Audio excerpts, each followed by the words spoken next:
Miss Bhutto, can you describe what happened when you last saw your father? Well, when I last saw my father, they weren't telling us that it would be our last meeting. In fact, they had asked both my mother and myself to come, so naturally our suspicions were aroused. So we asked them, well, is this the last meeting? And they said, well, it could be, it couldn't be. And I said, what do you mean, it could be or it couldn't be? It either is or it isn't. Well, receiving rather vague answers, I decided to say I was sick and I could not go. This was on April 2nd.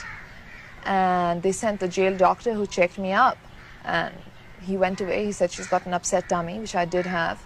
And so we started to feel a bit better because we said that it couldn't be true. Maybe we were getting nervous, jumpy.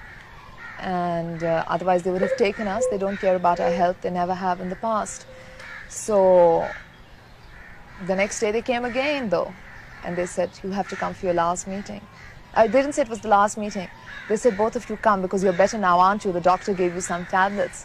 So I said, yes. But we'd got a message across to my lawyers in the meantime. Before the doctor had come, I said, they're calling us for our last meeting. So what happened when you went to the prison? They weren't telling us there either. And we weren't sure. We were so confused till we got to the death cell. And my father said, so both of you have come together? And we said, yes. And he said, this means it's the last meeting.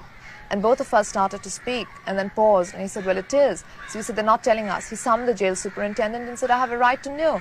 The jail superintendent prevocated, but the force of my father's personality was such that finally he said that, yes, sir, it is. I was standing behind the jail superintendent because in front of the cell, there was only place for one person really to sit. Two could sit uncomfortably.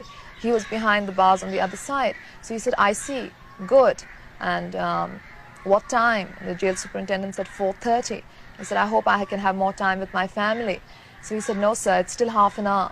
So he said, that's, contrary to the jail regulations. I know there's no such thing as a jail manual, but if this is my last meeting, I insist on having at least an hour. And so then we sat there, and it was horrible. Now when I look back on it, my father was very calm. And he talked to family matters. He talked to party matters. And I keep seeing his face. They asked at the end of the meeting, I said that I'd like to hug my father goodbye. He'd been the president, the prime minister. He'd brought them back from the camps of India. They wouldn't even open the cell doors for me to kiss him goodbye. And then we just went back and started the countdown to death. Nobody else knew, nobody else was aware. He didn't even keep a book with him. I'd taken some books with me. He had no paper and pencil. They'd taken that away a week ago. I said, please keep something, you'll have something to read. And he said, no, I have my thoughts. My thoughts will keep me till the time comes. And he wanted to keep Shalimar. It's a perfume by Guerlain, which he'd always worn. And he said, I want to keep some of that. And we had it with us. We gave it to him.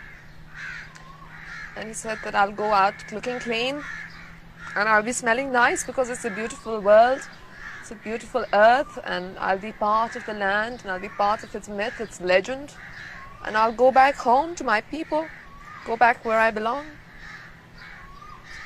It was just that he was so calm, and I don't know how he must have been feeling. I'm sorry to remind you about this. Did he or you really believe that then that the sentence was going to be carried out? Yes, I did. Because my father had been preparing me for 2 years. He kept saying they were going to kill him, but nobody believed it. They were all taken in by the judicial facade. And he kept saying, but you don't understand. I have been deceived by General Zia-ul-Haq. I know the kind of man he is. I wouldn't have appointed him Chief of Army Staff if I had known. I know the kind of deception he weaves. I can see it. I can recognize it. And then about 3 weeks or 4 weeks before the assassination, I was in his death cell. I was saying, no, it's not going to happen. And he said, well, he smiled and he said, when have I ever been wrong?